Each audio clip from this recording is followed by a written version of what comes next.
name is Abdul Basir Hassan اور میں اپنا ایک brief introduction کرواتے چلوں. By profession I am from the aviation industry and I have been a self-declared writer for quite some time now as well. میری آج کی اس video کا مین مقصد ہے جو کورونا کی وبا ہے اس کے پھیلاؤ کے پیچھے جو وجوہات ہیں ان کو ڈسکس کرنا.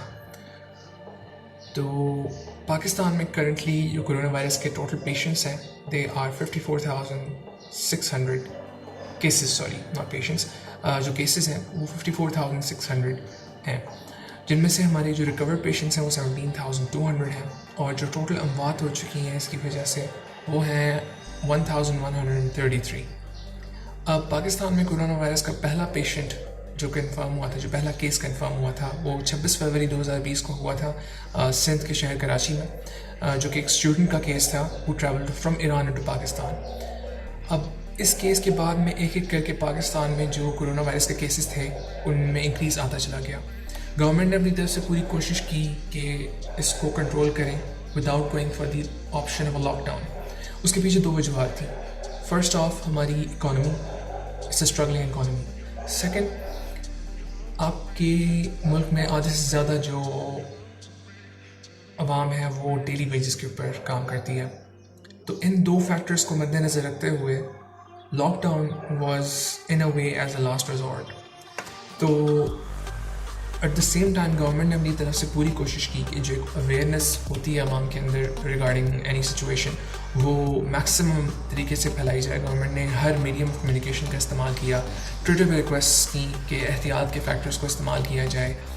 اور جب یہ سب کچھ نہیں ہو سکا تو پھر ایٹ دی اینڈ ہم نے جو دیکھا کہ گورنمنٹ نے لاک ڈاؤن کا فیصلہ کر لیا. لیکن ہم نے گورنمنٹ کے اس لاک ڈاؤن کے فیصلے کو، پاکستان میں کافی جو پڑھے لکھے لوگ بھی ہیں انہوں نے بھی اس گورنمنٹ کے جو لاک ڈاؤن کا جو فیصلہ تھا اس کو سنجیدگی کے اس لیول کے ساتھ لیا جس طرح ہم کسی بھی آن لائن کوئی کام ہم کر رہے ہوتے ہیں تو ٹرمز اینڈ کنڈیشنز کا ایک پیج آتا ہے، یا جب ہم کوئی سافٹ ویئر انسٹال کر رہے ہوتے ہیں تو ایک ٹرمز اینڈ کنڈیشنز کا پیج آتا ہے. جس طریقے سے ہم اس پیج کو دیکھتے ہیں اس طرح ہم نے گورنمنٹ کے اس لاک ڈاؤن کے ڈیسیژن کو اس سیریسنس کے لیول کے ساتھ لیا.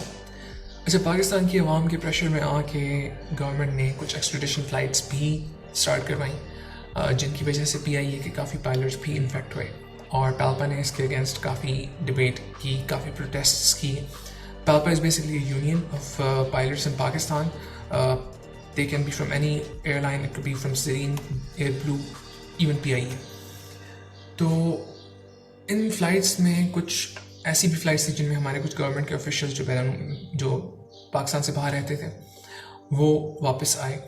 ان میں کوئی ایک کیس ان آفیشیل سورسز سے جو سو فار پتہ چلا ہے، کوئی ایک کیس ایسا تھا جہاں پہ جو گورنمنٹ کے جو آفیشیل تھے انہوں نے سورسز لگا کے اپنا جو کوارنٹین پروٹوکولس کو فالو کرنا تھا اس کو بائی پاس کر کے اور اپنے گھر جانے کا فیصلہ کیا، because apparently was being board.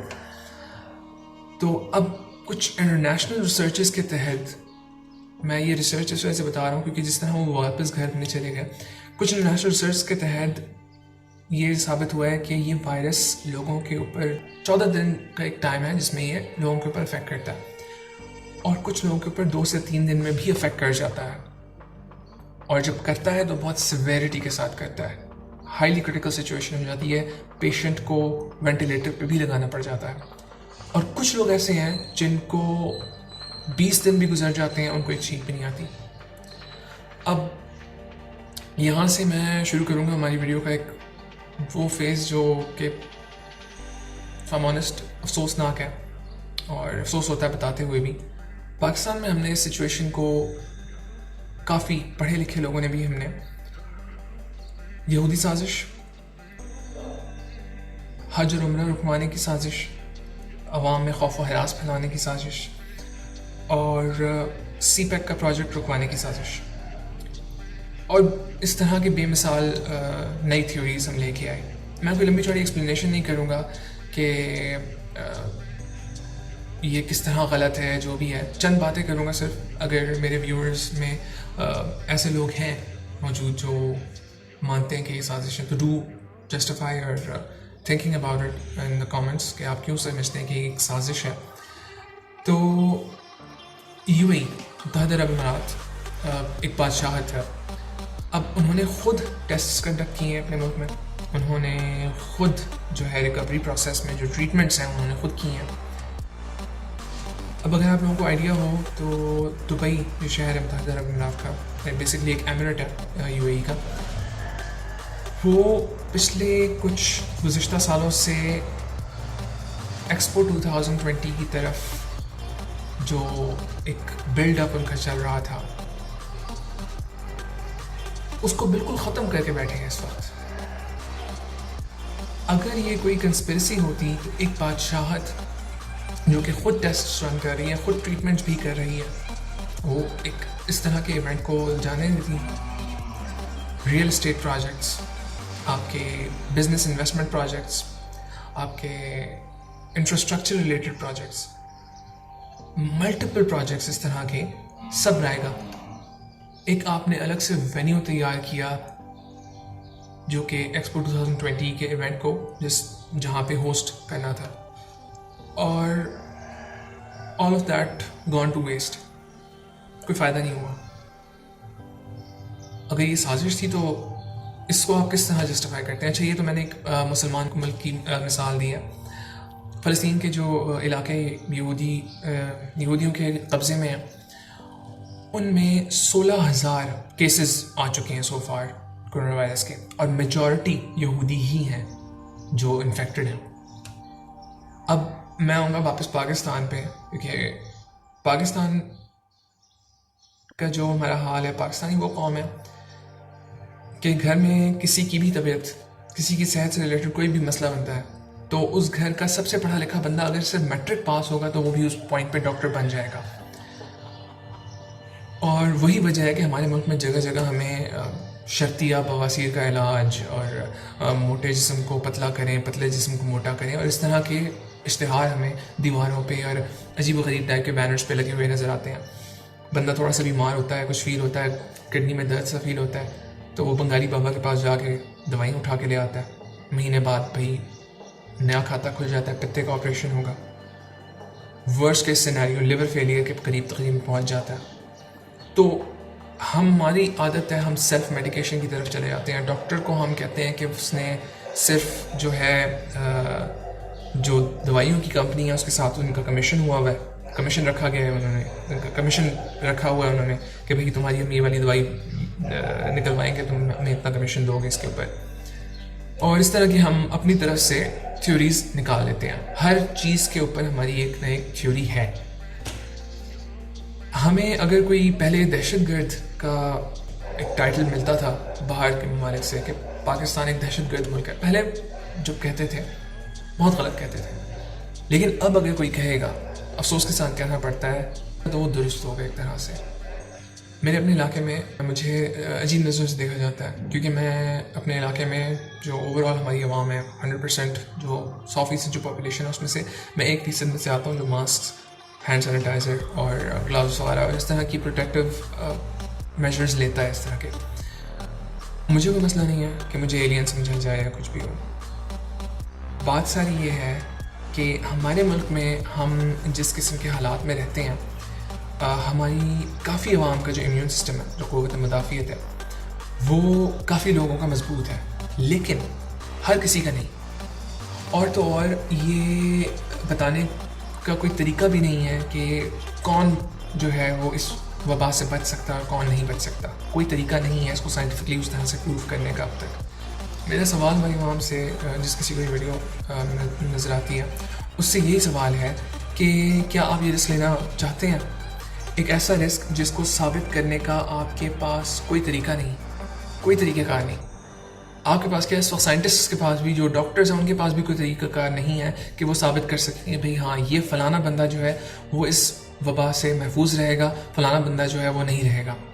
ہماری بے حسی کی سب سے بڑی مثال یہی ہے کہ جو لاک ڈاؤن زیادہ سے زیادہ 2 ہفتے کا ہونا تھا، 16 مارچ سے لے کے وہ عید کے چند دن پہلے تک رہا ہے لاک ڈاؤن۔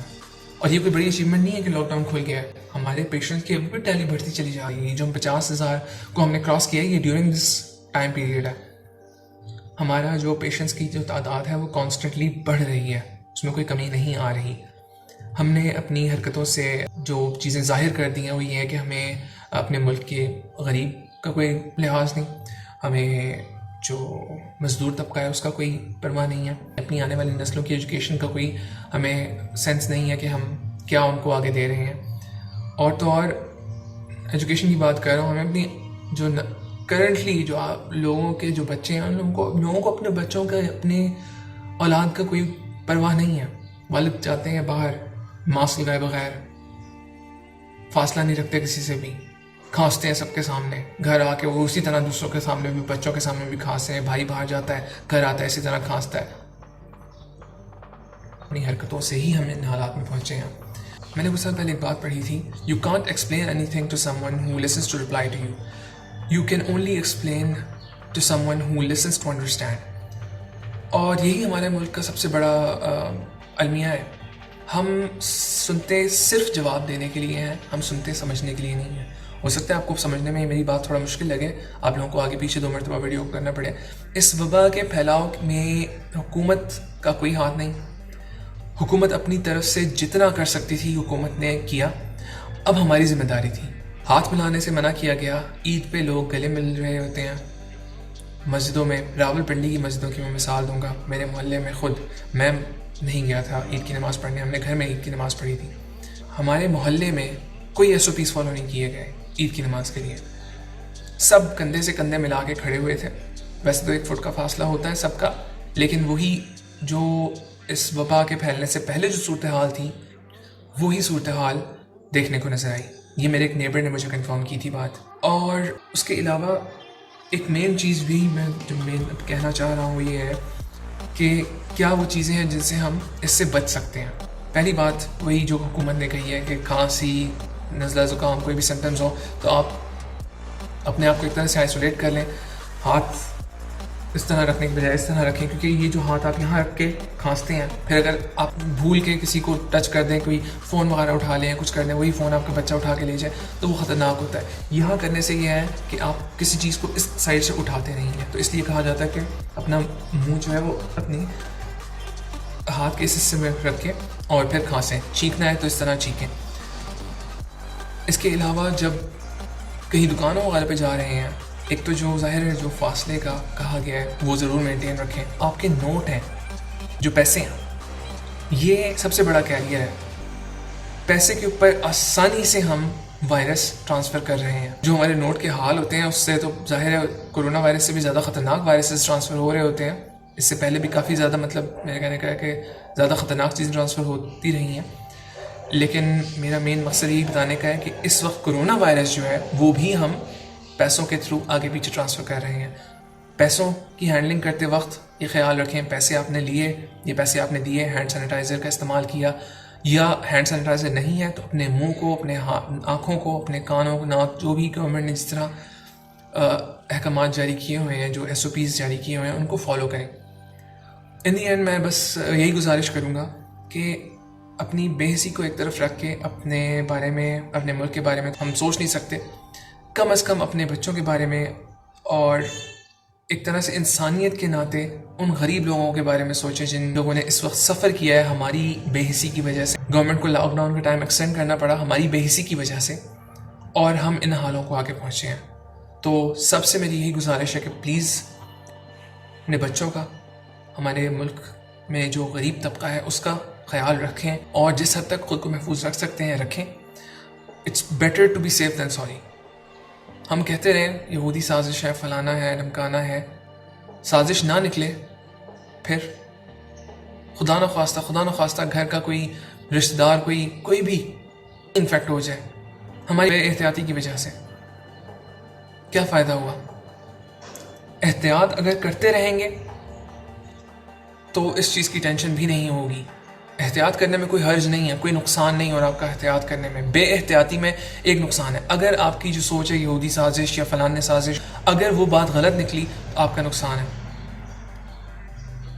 حکومت کی بات سننا, سوشل ڈسٹینسنگ رکھنا, اور جو اوور آل میجرز بتائے گئے ہیں حکومت کی جانب سے ان کو فالو کرنے سے ہماری ہی بھلائی ہے, ہمیں ہی فائدہ ہے. اور جو نہیں سمجھ سکتا, I'm sorry to say you are a lost cause regardless of آپ کتنے پڑھے لکھے ہوں یا جو بھی آپ کا لیول ہو. اس کے علاوہ میں کچھ نہیں کہوں گا. Thank you very much. اپنا اور اپنے گھر والوں کا سب کا خیال رکھیے گا. السلام علیکم.